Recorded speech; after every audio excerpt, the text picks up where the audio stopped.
नमस्कार सभी को। आज हम कक्षा 11 की समाजशास्त्र की ऑनलाइन क्लास में पाठ 4 पाश्चात्य समाजशास्त्री एक परिचय का टॉपिक नौकरशाही पढ़ेंगे। नौकरशाही संगठन का वह साधन था जो घरेलू दुनिया को सार्वजनिक दुनिया से अलग करने पर आधारित था। जो नौकरशाही संगठन है वो घरेलू दुनिया को बाहरी दुनिया से, सार्वजनिक दुनिया से अलग करने पर आधारित था, अलग करने पर निर्भर था। इसका अर्थ यह हुआ कि सार्वजनिक क्षेत्र में व्यवहार स्पष्ट नियमों से संचालित होते थे। इसके अतिरिक्त सार्वजनिक संस्था के संस्था के रूप में नौकरशाही कर्मचारियों की शक्तियों को उनकी जिम्मेदारियों की तुलना में प्रतिबंधित करते थे। नौकरशाही जो है उनकी कर्मचारियों की जो शक्तियाँ थी उनकी जिम्मेदारियों की तुलना में उनको प्रतिबंधित करती है, यानी कि पूर्ण तरफ से बांधती है तथा उन्हें संपूर्ण शक्ति प्रदान नहीं करती है। नौकरशाही सत्ता की विशेषताएं, जो नौकरशाही सत्ता है उसकी कुछ विशेषताएं हैं। पहली आती है अधिकारियों के प्रकारे, कि इसमें अधिकारियों के जो प्रकारे थे वो कुछ अलग थे। दूसरा आता है पदों का सोपानिक क्रम। तीसरा लिखित दस्तावेजों की विश्वसनीयता। चौथा कार्यालय का प्रबंधन। और पांचवा कार्यालयी आचरण।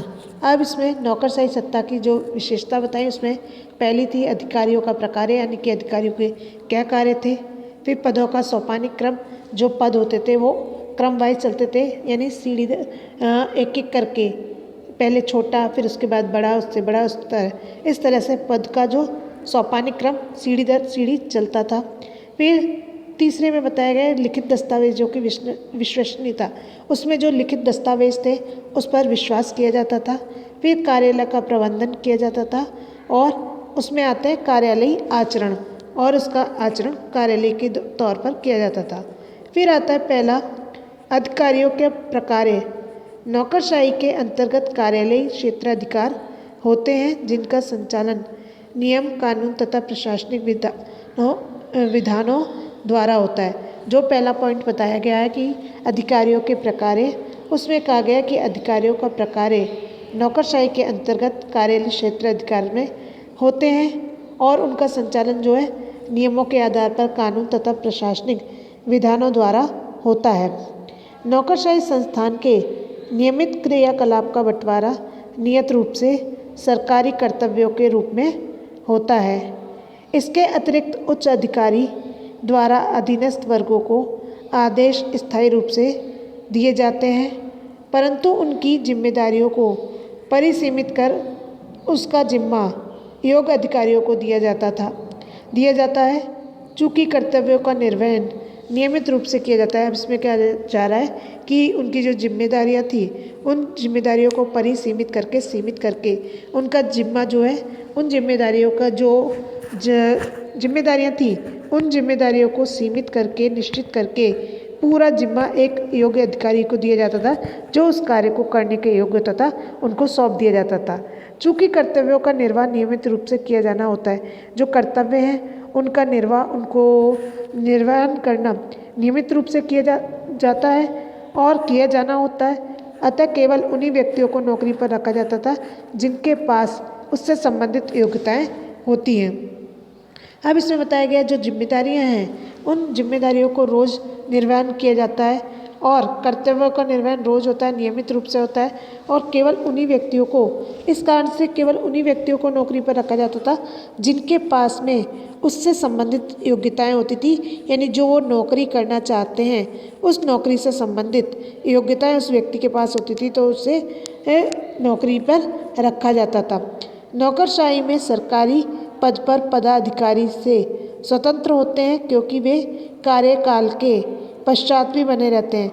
अब इसमें बताया जा रहा है कि नौकरशाही में जो सरकारी पद है उस पर पदाधिकारी से स्वतंत्र होते हैं क्योंकि वे उनके कार्यकाल के बाद भी बने रहते हैं, कार्यकाल के बाद भी होते हैं।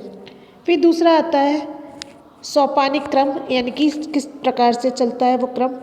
अधिकारी तथा कार्यालय श्रेणीगत सोपान पर आधारित होते हैं, जैसे मैंने बताया क्रम वाइज, एक एक करके पहला, दूसरा, तीसरा, चौथा, पांचवा, इस तरीके से। सोपानिक का अर्थ होता है सीढ़ी दर सीढ़ी, सीढ़ी की नुमा। सोपानिक क्रम अधिकारी तथा कार्यालय श्रेणीगत सोपान पर आधारित होते हैं, जहाँ उच्च अधिकारियों द्वारा निम्न अधिकारियों का निर्देशन किया जाता है। निम्न अधिकारियों के निर्णय से असंतुष्टता की स्थिति में उच्च अधिकारियों से अपील की गुंजाइश रहती है। अब तीसरी विशेषता आती है लिखित दस्तावेजों की विश्वसनीयता। जो लिखित दस्तावेज है उस पर कितना विश्वास किया जाता है। नौकरशाही व्यवस्थाओं का प्रबंधन लिखित दस्तावेजों के आधार पर चलाया जाता है तथा फाइलों को रिकॉर्ड के रूप में संभाल कर रखा जाता है कि जो भी नौकरशाही व्यवस्था होती है उसमें जो प्रबंधन होता है वो दस्तावेज के आधार पर होता है। जो भी रिकॉर्ड होते हैं वो फाइल के रूप में संभाल कर रखे जाते हैं कि किस व्यक्ति ने किस तरीके का कार्य किया, कब किया, किस प्रकार किया, क्यों किया। इस तरीके के जो सारे रिकॉर्ड हैं वो संभाल कर रखा जाता है। कार्यालय अथवा ब्यूरो का निर्णायक तंत्र मिलजुल करके निर्णय लेने लगा है।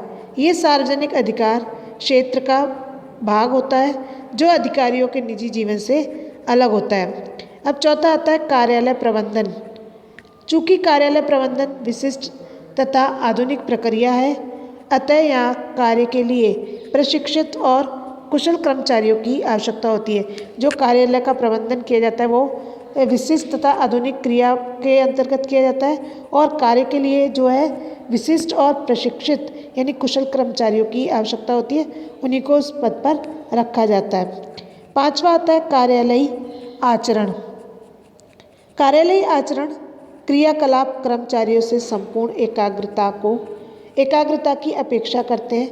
जो कार्यालयी क्रियाकलाप हैं उसमें जो कर्मचारियों से जो संपूर्ण एकाग्रता की अपेक्षा करते हैं, इसके बिना कार्यालय में उसका समय परिसीमित ही क्यों ना हो, चाहे उनका समय परिसीमित क्यों ना हो, लेकिन एकाग्रता की अपेक्षा करते हैं कि वे एकाग्र होकर के कार्य को करें। अतः कार्यालय में एक कर्मचारी का आचरण नियमों तथा कानूनों द्वारा नियंत्रित होता है। अब कार्यालय में काम करने वाले जो कर्मचारी है उसका आचरण नियम तथा कानूनों के द्वारा नियंत्रित होता है। यह उनके सार्वजनिक आचरण को निजी व्यवहार से अलग करते हैं। अब जो उस कार्यालय में काम करने वाले व्यक्ति का व्यवहार है उनका निजी व्यवहार से और ये सार्वजनिक आचरण अलग होता है कि ये उनके सार्वजनिक आचरण को निजी व्यवहार से अलग करते हैं कि कार्यालय में काम करते समय उनका व्यवहार अलग होता है, उनके नियम अलग होते हैं।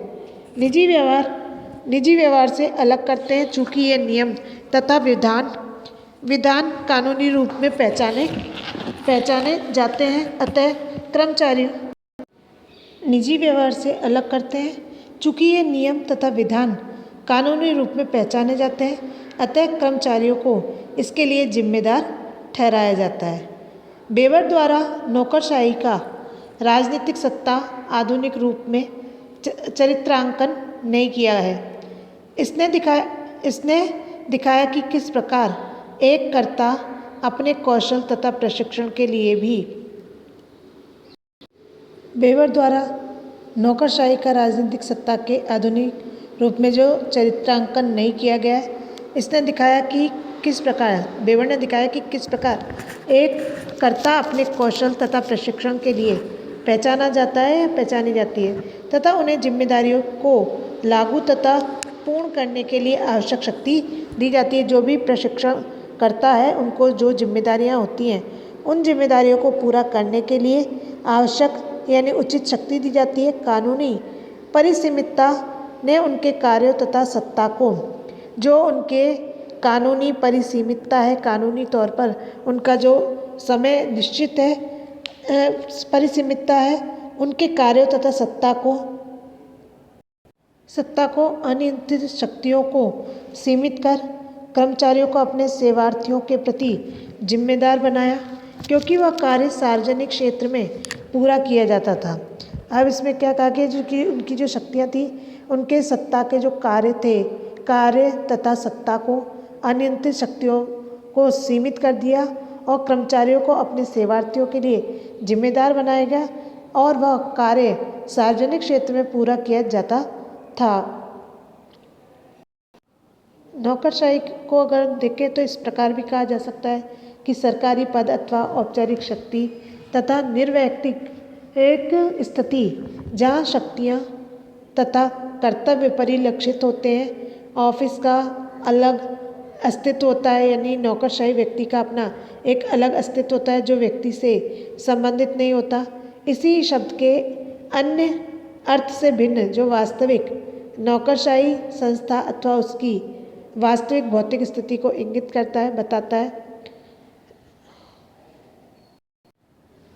वेबर ने सामाजिक क्रिया को समझने के लिए उसके निर्वचन पर बल दिया और समाजशास्त्र को निर्वचनात्मक समाजशास्त्र भी कहा। सामाजिक क्रिया को परिभाषित करने के लिए वेबर लिखते हैं कि किसी क्रिया को सामाजिक क्रिया तब कहा जा सकता था जब इस क्रिया को करने वाले व्यक्ति या व्यक्तियों के कारण यह क्रिया दूसरे व्यक्तियों के व्यवहार द्वारा प्रभावित हो, उसी के अनुसार उनकी गतिविधियाँ निर्भर हो, जो नौकरशाही के अंतर्गत आती हैं।